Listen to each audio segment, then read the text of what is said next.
Hi, everybody. This is Stephanie Rebello, and I'm here through themodernrebel.com. Check out the blog. Go over and look at it. We've got stephanie.rebello at themodernrebel.com. You can shoot me an email, ask me any questions about today's interview. I'm sure Natalie and I would love to field them. I'm here today with the co-creator of Story, an online web design company, Natalie Jones. Hi, Natalie. Thanks for joining me today. Hi, Stephanie. Thanks for having me. Appreciate it. No problem. Why don't you go ahead and tell us what Story is? What is it? Okay, well, awesome. Story is, like you said, it's an online design firm.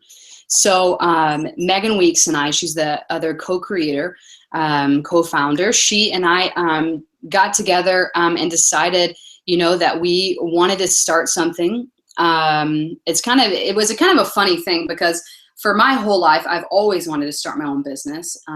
Went to school, graduated with an MBA, working in property management, but there's always been like this thing in my heart where I just always wanted to start my own company. Megan's story is really similar to mine, except instead of being on the business side, she went to art school in San Francisco. I mean, she's fantastic. I mean, just incredible work. Has done some freelance stuff for Williams and Sonoma. She does an incredible job. So we've kind of joined forces and started Story. And Story, like I said, is an online design firm. So we'll be handling things like web design, whether it's a company wanting to completely redo their website or just starting out and wants it to be built from scratch. We will also be doing branding and logos. But the whole point of all of it, like the heart of Story, is to simply to help people tell their story well. We live in an age where social media and all of these things play a huge part into a marketing strategy and things like that. If you're like me, I am not so much on the artsy side, so you need people to come along you and help you who really can understand what it is you're trying to set forth, what it is you're wanting to do, and that's where Megan and I and Story comes into play. Is the heart of the whole company is to help people tell their story well through a vast. Is that what's going to set you and Megan apart with Story? Is the usage of social media? Is that going to be how you guys navigate your business? Yeah, I believe so. I mean, honestly, personally, I think the thing that's going to set us apart is the ability to hear and to understand what our clients are really wanting. It's not my number one goal to make someone's website or their brand or their logo just like someone else's because it worked. I think it's really, really important for things to work, but I think it's also important to allow people to be creative and really share the identity of their own company through their branding. That's really great leadership qualities. And here with this blog, with this website, themodernrebel.com, that's what we're trying to promote, is the idea of what is good leadership and what does it even look like. And part of how we form our leadership identity is through mentorship. That's one of my strongest feelings, is how we can become good leaders is through good mentorship. And one of my first questions for you is, do you have that one person that you can think of that was your mentor? Oh, definitely. I mean, I think anybody who's successful in life, and again, we're just starting out, but anybody who is successful, there's always someone else behind them. There's always someone else behind the scenes who has put in the work and put in the time to help people grow. So like you said, like I'm a huge fan of that. For me personally, there are many, many people, my family that has played a huge role. My dad is very entrepreneurial and has had his own businesses. My mom as well. So my family's been a great support. I'd say probably the person that stands out in my mind the most is Jennifer Bowman. When I was in California, I worked for a company, worked with adults with disabilities. And very early on, actually, I'm just going to tell a story about it real quick because I think it kind of sums up what it is that mentorship looks like. So how it worked is that we worked with clients in their own homes and with all different types of disabilities. And I was working in a particular client's home and things were just not going well. the client wasn't a good fit for the company. And they had tried for a very long time to make that work and to provide the best supports, but just wasn't working. Just wasn't the best fit. And sometimes that happens, and that's okay.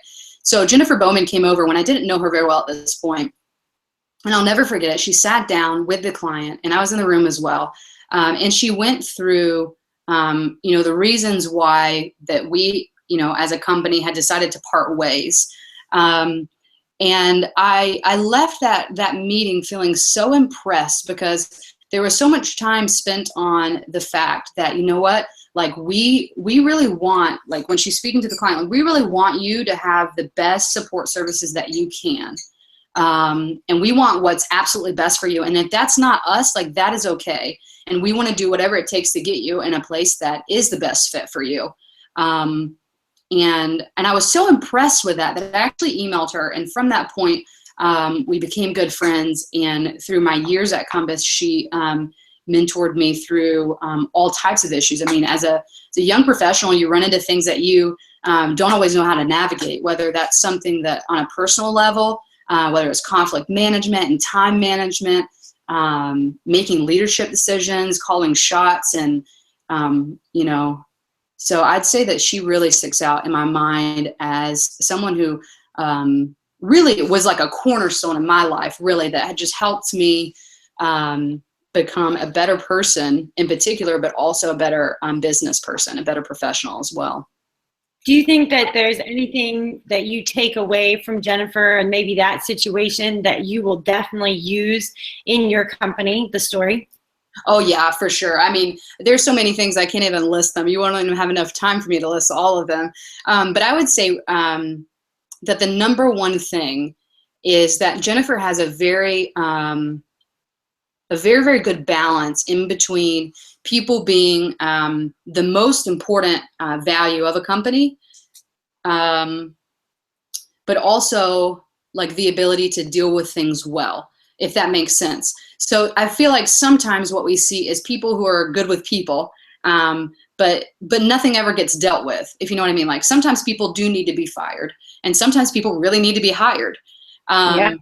And so, but Jennifer has a really good balance of being able to make those choices well, with people being the number one priority, but also having the, the business also in mind, that things really do have to run, and people are the heart of that, but there also are financial decisions that have to be made and things like that. So I would say that that's a huge thing that I'll bring into story, especially being more on the business financial end of it.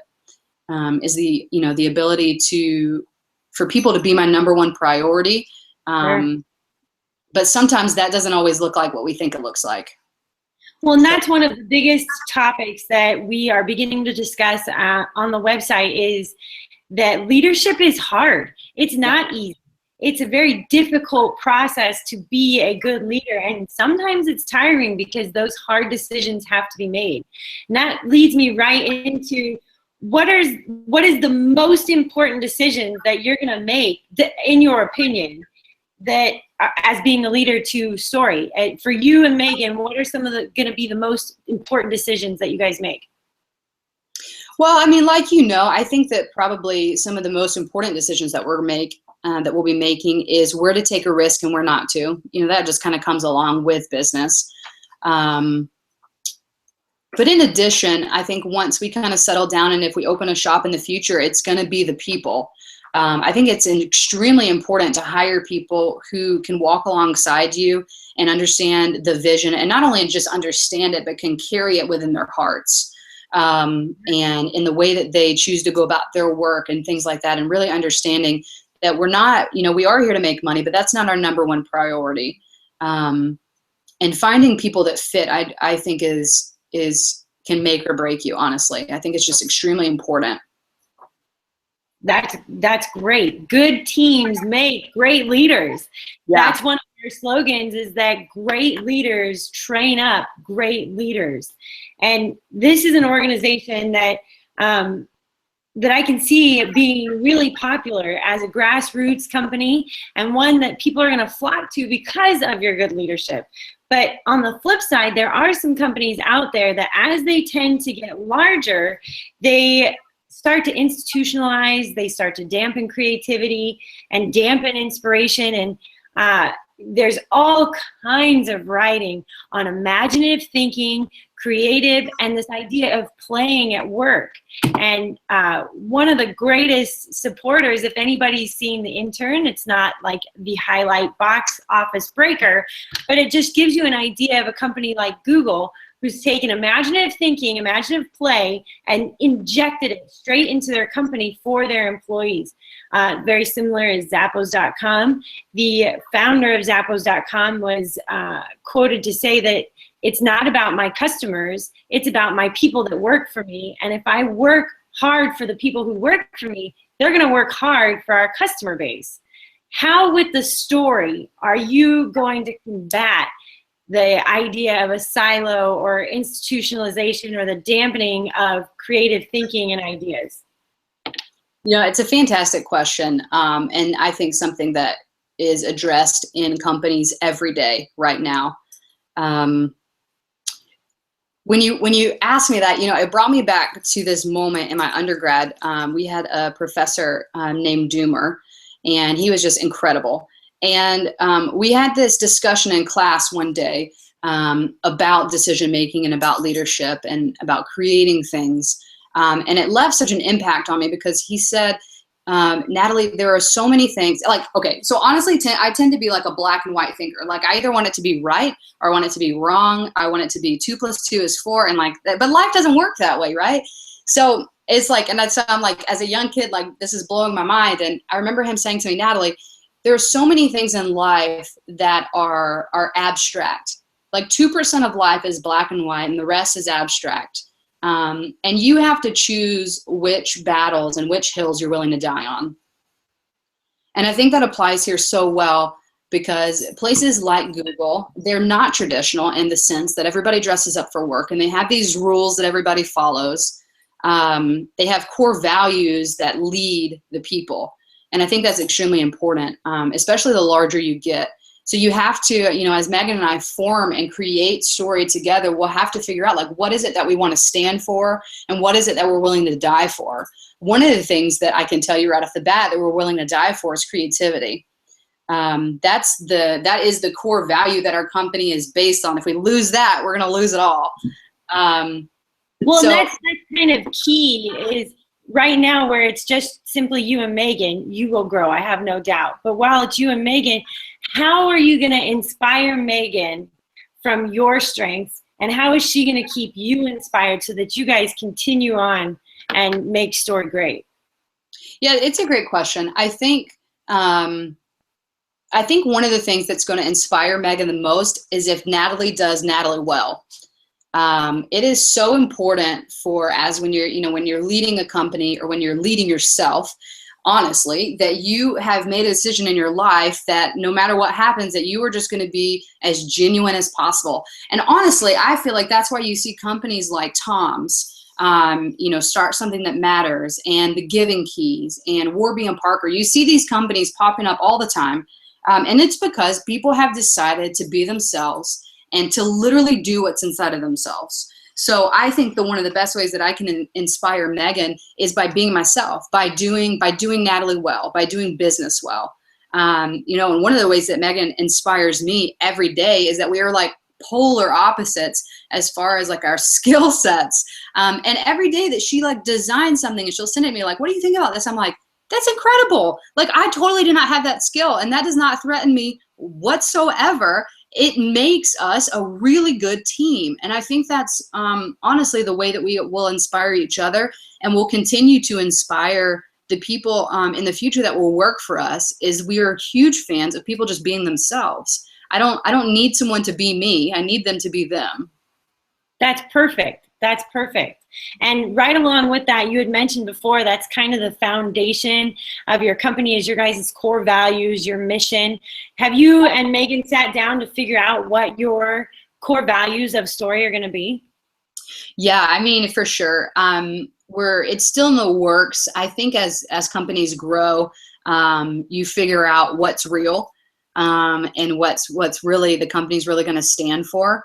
But I would say that that's probably number one, is for everybody involved just to completely be themselves. I mean, that's a huge core value that you can't buy at a price anywhere.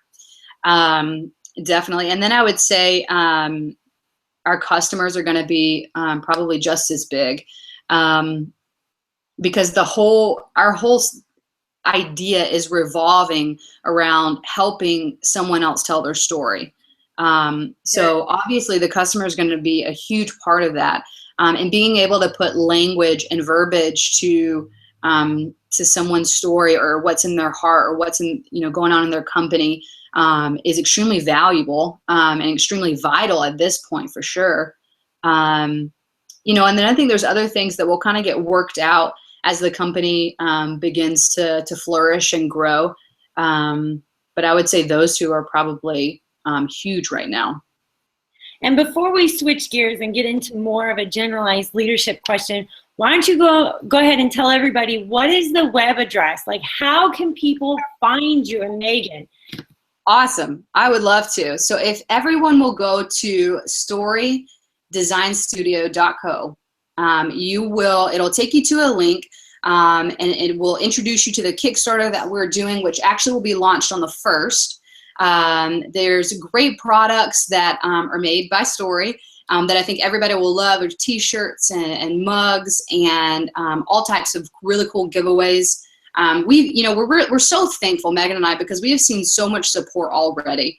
And we're so excited to launch the Kickstarter and just see where it takes us and see what happens.